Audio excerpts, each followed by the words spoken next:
কিন্তু কি হ'ল মন মাৰি আছো যে তই গুৱাহাটীত এক্সাম এটা দিছিলে নহয় তাৰ ৰিজাল্ট কেনেকুৱা হ'ল ভালেই হ'ল পাছ কৰিলোঁ কলিং লেটাৰো আহিল এতিয়া অহা মাহৰ 5 তাৰিখে 2 লাখ টকা বিচাৰিছে ক'ৰ পৰা দিওঁ জানো তাকে এইকেইদিন ককাইদেউৰ মোৰ লগত ভাবি ভাবি টোপনি নাই ককাইদেউনে কি কৰিছে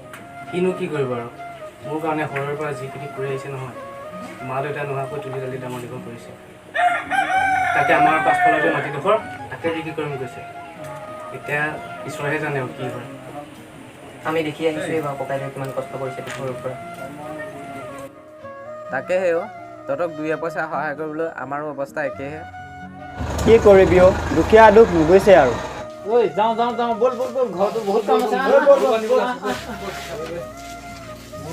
আছে দাদা কি কৰি আছে জানো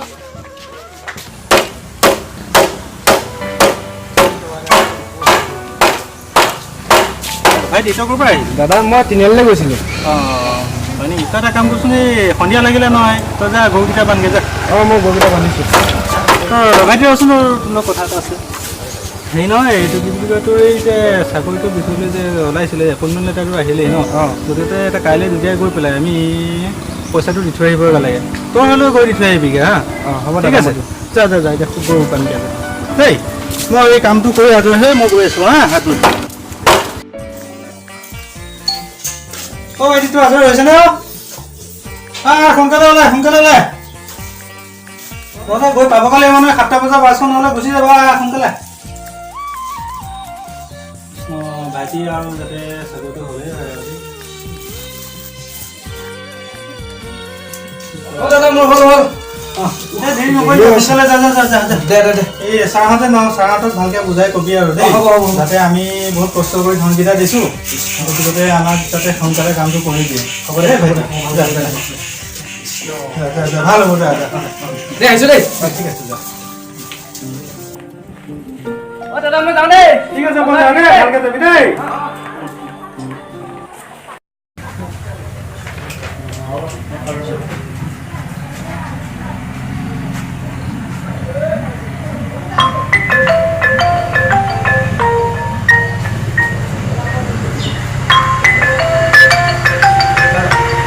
ছাৰ ফোন দেখোন হেল্ল' হয় ছাৰ তোমাৰ চাকৰিটো অলৰেডি হৈ গৈছে হয় তুমি 5 তাৰিখৰ আগত আৰু 1 লাখ টকা জমা দিব লাগিব নহ'লে তোমাৰ চাকৰিও নহ'ব আৰু পইচাটো ঘূৰাই নাপাবা আৰু 1 লাখ ছাৰ হয় নহ'লে তোমাৰ চাকৰিও নহ'ব আৰু পইচা ঘূৰাই নাপাবা 1 লাখ মোক কেতিয়া দিব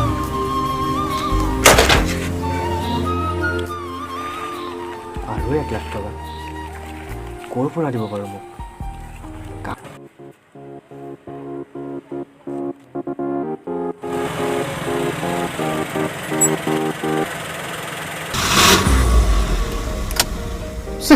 গাড়ীখন কি হৈছে দিনটো ইমান ডিষ্টাৰ্ব দি আছে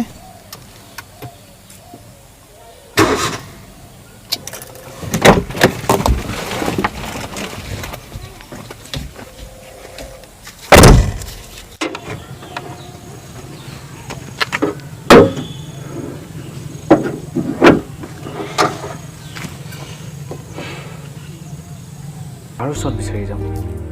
এই 2 লাখ টকাটো দাদাই বহুত কষ্ট কৰি দিছিল আৰু 1 লাখ টকা ক'ৰ পৰা দিব পাৰোঁ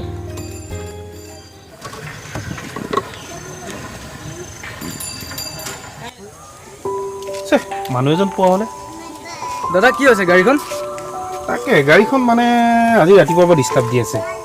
তোমাৰ ঘৰ ইয়াতে ন মোৰ ঘৰ ইয়াতে অলপ চাই দিব পাৰিম নে মই পাৰিবা তুমি চোৱাই দিছা মই মানে এইবিলাক অকণমান কাম বন কৰি থকা নহয় এইবিলাক কাম আগত কৰিছিলা ন তাকেও আজি দিনটো বহুত ডিষ্টাৰ্ব লগাইছে গাড়ীখন ষ্টাৰ্ট বন্ধ হৈ গৈছে ন বন্ধ হৈ গৈছে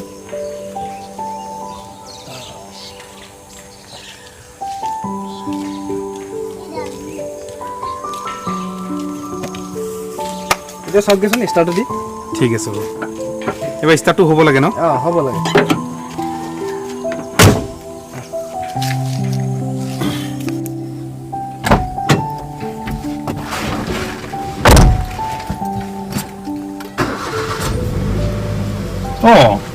ষ্টাৰ্ট হৈ গ'ল হে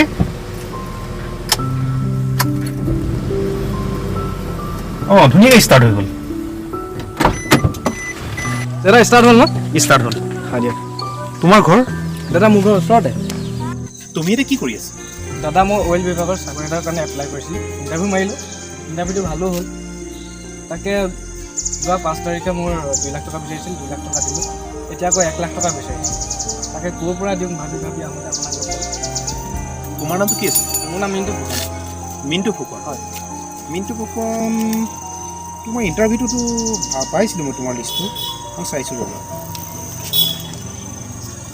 অঁ তোমাৰ লিষ্টটো আছে মিণ্টু ফুকন হয় লখিমপুৰ চেঁচা এড্ৰেছ ন হয় হয় অঁ সেইটো তুমি অলৰেডি পাছ কৰি আছা তুমিতো চাকৰি এনেই পোৱা কোনজন অফিচাৰ তুমি পইচাটো দিয়া নৱ কুমাৰ পেগু বুলি কয় নৱকুমাৰ পেগু হয় নৱকুমাৰ পেগুটো মই নৱকুমাৰ পেগু সেইজন ONGC অফিচাৰ ময়ে হয় মোৰ নামত তোমাৰ পৰা পইচা লৈছে তোমাৰ লগত কিবা তাৰ ফটো আছে নেকি চাওঁ দিয়াচোন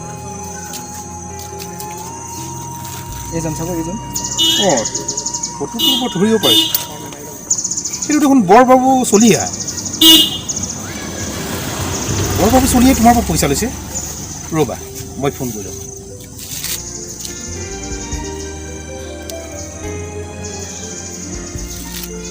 SP মিষ্টাৰ সিং মই নৱকুমাৰ পেগুৱে ক'লোঁ ONGC পৰা হয় মিষ্টাৰ চলিয়াক আপুনি অতি শীঘ্ৰে এৰেষ্ট কৰক তেওঁ নিবনুৱা ল'ৰাৰ পৰা 2 লাখ টকা খাইছে চাকৰি দিয়াৰ নামত তেওঁ অপৰাধী হিচাপে অতি সোনকালে আপুনি তাক গ্ৰেপ্তাৰ কৰক থেংক ইউ দাদা সেইজন মানে আপুনিহে সেইজন মই তোমালোকৰ দৰে চোকা ল'ৰাৰ পৰা টকা খোৱাৰ কোনো দৰকাৰ নাই ময়ো টেলেণ্টৰ ওপৰতে চাকৰি লৈছোঁ তুমিও টেলেণ্টৰ ওপৰতে চাকৰি পাব লাগিব সেইটোৱে মোৰ কৰ্তব্য আৰু মোৰ কাম্য অলৰেডি তোমাৰ এপইণ্টমেণ্ট এটা মই ইছ্যু কৰি থৈ আহিছোঁ আৰু চাকৰিত তুমি কাইলৈ জইন কৰিব পাৰিবা আৰু সেই দালালজনক মই গ্ৰেপ্তাৰ কৰিব দিছোঁৱেই তোমাৰ 2 লাখ টকা উদ্ধাৰ আৰু তোমাৰ চাকৰি কাইলৈ জইনিং মোৰ চাকৰি হৈ গ'ল ছাৰ আপুনি যাব থেংক ইউ ছাৰ মই এতিয়া ৰাখোঁগৈ ছাৰ সেই ল'ৰাজনলৈ দেখিলেনে বাৰু তেওঁ কিমান ফূৰ্তি পাইছে চাকৰিটো পায় এনেকৈ যদি আমি চাকৰি দিওঁ তেতিয়াহ'লে নিবনুৱা সমস্যাবোৰ সমাধান হয় লগতে দুখীয়া নিচলা ৰাইজৰ যুৱক যুৱতীসকল চাকৰিত সোমোৱাৰ সুযোগ পাব সেই আপোনালোকেও চিন্তা কৰক এনেধৰণে চাকৰি দিবলৈ আৰু যিসকল ব্যক্তিয়ে 3 লাখ 4 লাখ টকা দি চাকৰিয়ে ল'ব পাৰে তেওঁলোকৰ কি কাম আছে চাকৰিত তেওঁলোকে এই পইচাৰে আৰম্ভ কৰি বিজনেছো কৰিব পাৰে দেখোন সেইটোকে ক'ব বিচাৰিছোঁ আপোনালোকৰ ওচৰত